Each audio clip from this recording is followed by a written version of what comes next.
be in a constant state of something being done to it. The aquatic centre is open. There still appears to be some landscaping and work to be done in the area that was all fenced off. There's now how shall I put it, all broken up and uneven because of the excavators and so on. A lot of trees have been taken down. I guess they were dead or dangerous. There's a giant concrete tank in the back of Seaford Oval, which I assume is going to hold grey water, which is going to be used to irrigate Seaford Oval, which is being dug up at the moment. I guess to lay the pipes for that. And the same seems to be happening to Prell Oval. I'm sure it'll all be wonderful when it's all finished, and come cricket season it'll all be done and everyone will be able to enjoy it. And it just seems to be a bit of a mess at the moment down at Marsden Weir, where the park runners meet. One of the little picnic shelter things has been demolished. It looks like it's going to be replaced with something else, but again, something demolished.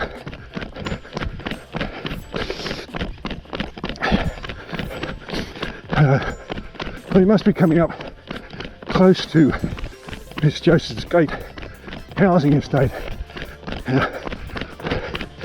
What I know about it, I'm about to tell you, and if anyone who watches the videos knows more or realises I've said something that's not correct, I'm happy for you to provide some feedback and correct me.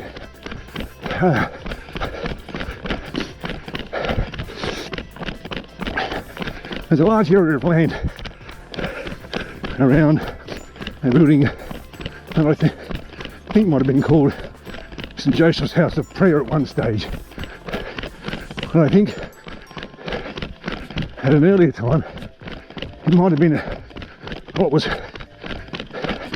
euphemistically known as a house for girls.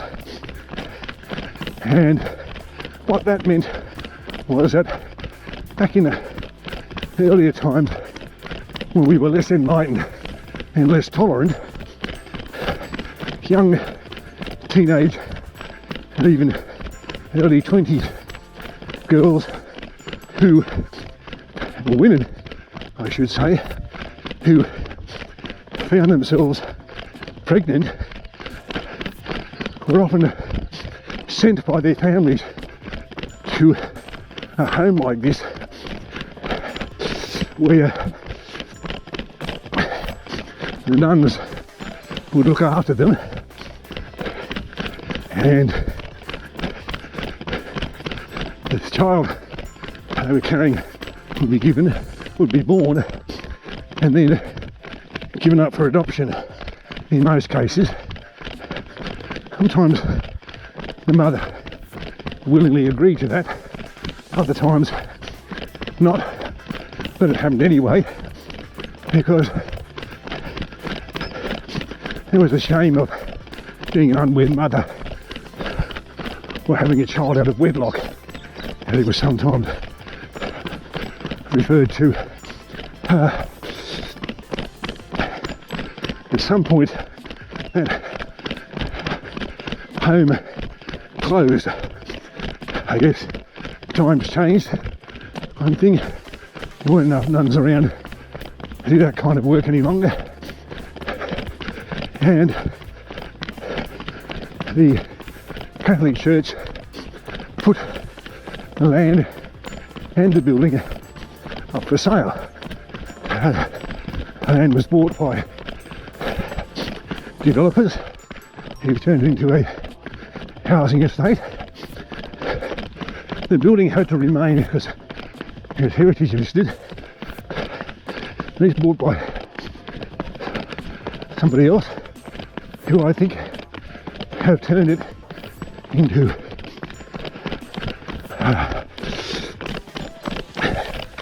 some sort of function centre. I'm not entirely sure about that. And you can see the houses on my left here, river's down on the right there, and down close to the river is an old building called the Boathouse.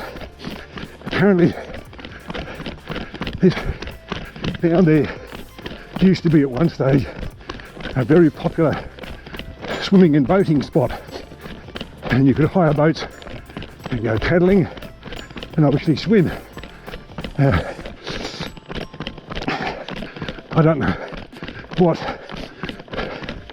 the official advice about swimming in the Wallandilly down here is. I guess after heavy rain and a lot of water flow, you'd be okay. Other times, I'm not so sure about it.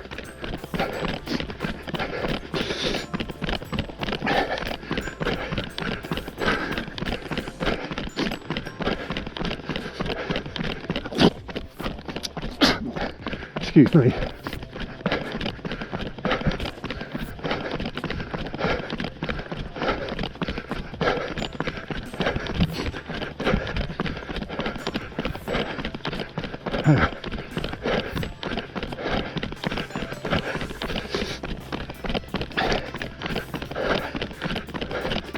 More housing on the left here.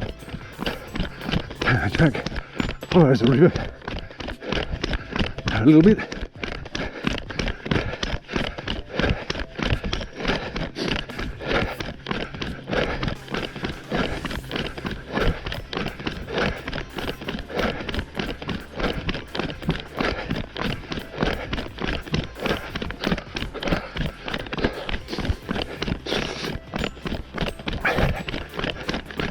I made some observations in the past about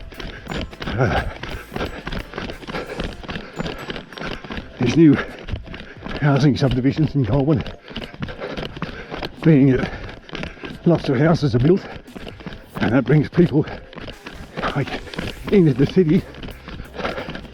Some of them are commuting to Goulburn, to Canberra or elsewhere for work. And it's good that it brings people in.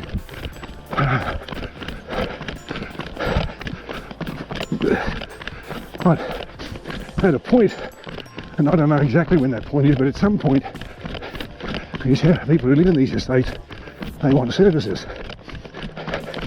Now, this is probably about 5 kilometres from, maybe a bit more, from the CBD. So that means shopping and so on. You've got to go into town.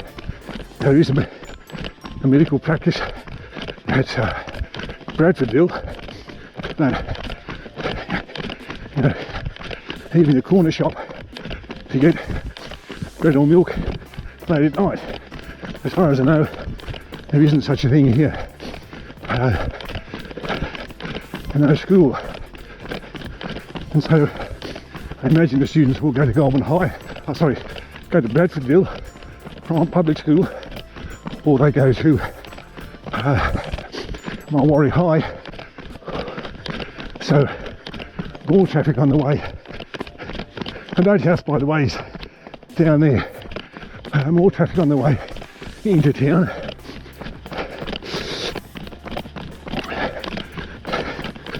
So the point about all that observation is that at some point, and the council approve all these things, they've got to take a look and say, well, we need playgrounds, we need recreational facilities, and we need those things that people expect close by: a cafe, a hairdresser's, a nail salon, a supermarket, and so on. And they've got to tell the developers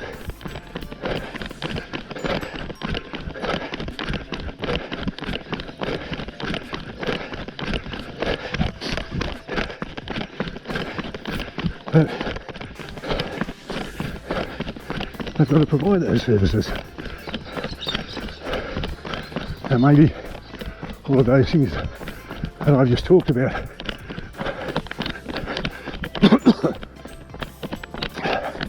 are in the planning of this area. And as you can see, lots of houses, no evidence of services.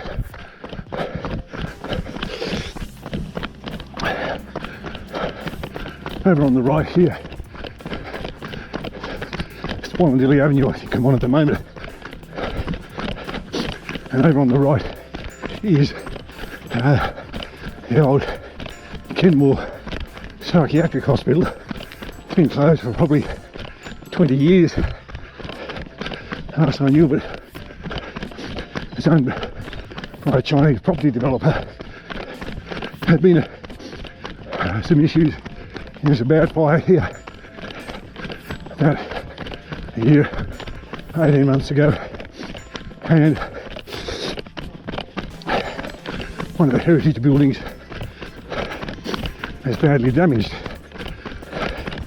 The New South Wales state government has sold the buildings, and I think they've been unsold several times since then. He insists that the owners have a heritage maintenance plan. In other words, they don't want the buildings to fall down, and no doubt the people own it. So, first of all, I've got to find the money to do that, and then I'm only going to do it if I can get approval to turn the property into whatever I want to turn it into, which my guess would be a housing estate or apartments or something like that. So I end up with the quintessential Mexican standoff where neither side does anything and the buildings just deteriorate. Apparently not uncommon to have squatters in there.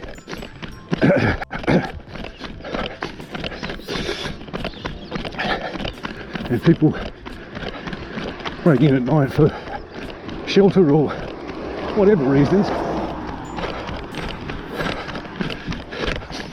And I can't see any good coming of it other than the buildings eventually being ruined.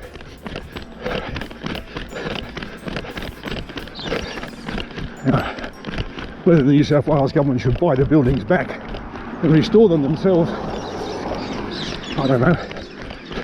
Is that a good use of taxpayers' money? I don't know. There's more walking tracks going off to my left here. We'll just go around the estate here. So it's good that out here at least they've got places to exercise.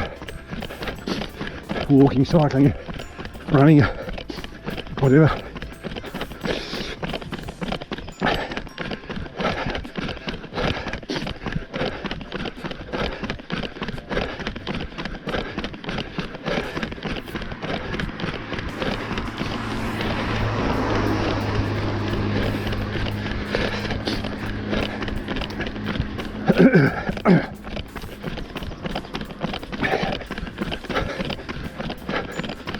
This is a Trafalgar Road going back into town towards Bradfordville. I guess this is Kenmore Joseph's Gate now. Bit of light industrial here.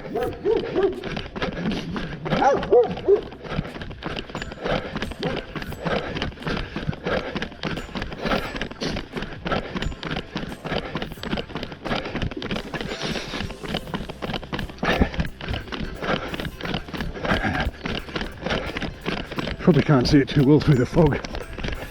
But the original building is down the end of this street here.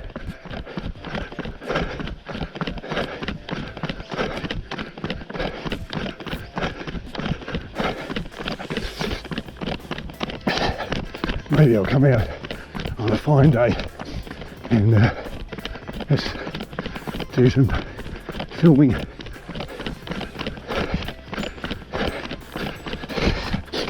And here ends the footpath.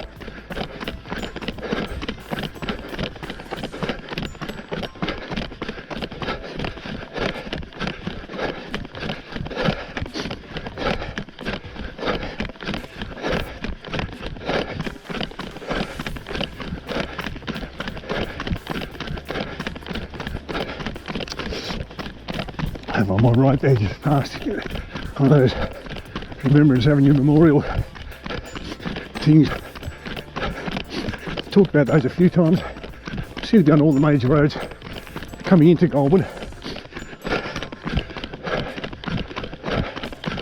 Alright, that was a run along Joseph's Gate, probably gone a bit further than I intended, or talked and filmed a bit further than I intended. I'm not going to film all the way back into town, because you've seen this on other runs. Thank you for watching. I hope you've enjoyed it. Maybe on a sunny day I'll come out and do it again.